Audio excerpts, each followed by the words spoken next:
I'm Stephanie Swanberg, the Government and Regional Affairs Director for the Tri-City Regional Chamber of Commerce. Welcome to Session Spotlight. This short, business-focused weekly update spotlights legislative happenings in Olympia that are relevant to the Tri-Cities business community.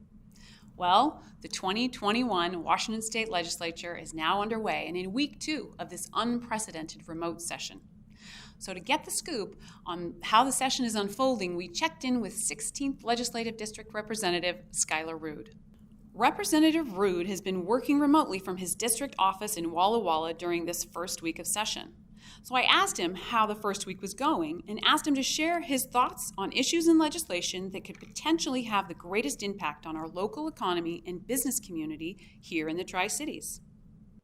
I think keeping costs down and taxes down, unemployment insurance rates, I know are a concern for many businesses. That's something that has been a priority for many of us.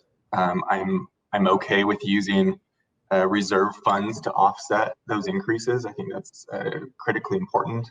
I was just talking to my seatmate, Representative Clicker, who's on the Transportation Committee, and apparently we have large gas tax increases proposed. And those of us who live in Eastern Washington know how far many of us travel, and gas tax is kind of disproportionately hitting us, I think. So gas tax is a concern. General tax increases. There was a proposal by the governor to tax insurers, health insurers, and I don't think that's the right approach.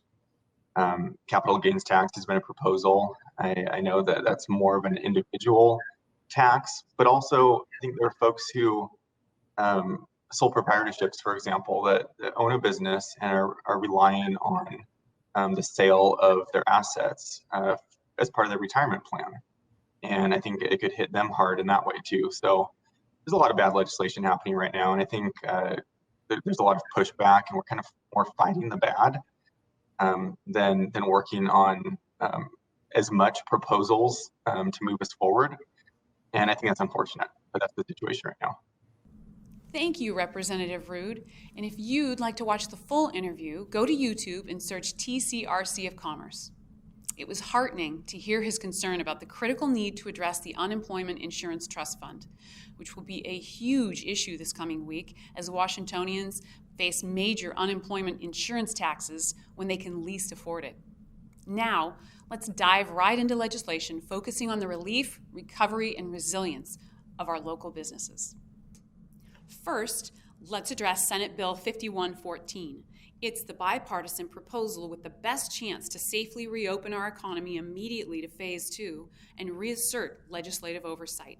The Tri-City Regional Chamber of Commerce supports this bill, and along with many of you, I was registered to testify at the public hearing this morning. It looks like 1,700 people had registered to testify as well. So if you didn't get the chance to testify, no worries. There's still time to submit written testimony. Written testimony may be submitted up to 24 hours after the start time of the hearing. So first, what you do is you go to ledge.wa.gov and you click on Participating in Committee Hearings. Provide your written comments in the form, and then your comments will be made available to legislative members and staff of the committee that will be included in the legislative record for bill and meeting archival purposes, but it won't be used as part of the testimony summary material on the bill report. We will closely monitor this bill and keep you posted on opportunities for continued advocacy. With your help, we are hoping for a do-pass recommendation today. Now, here are a few other business-related bills that are on our radar. Last week, there was a committee hearing on Senate Bill 5096, which is the governor's plan to impose a new 9% tax on capital gains. I had registered to testify in opposition, but I never actually received a link. And on top of that, the link for written comments wasn't even working. Despite the technology glitches I experienced, there was plenty of strong testimony against this bill. Over 550 participants signed in for this hearing. Next, let's discuss House Bill 1170. Representative Binky has sponsored this bill designed to build economic strength through manufacturing by establishing a state manufacturing goal with a state manufacturing office and manufacturing research and development office.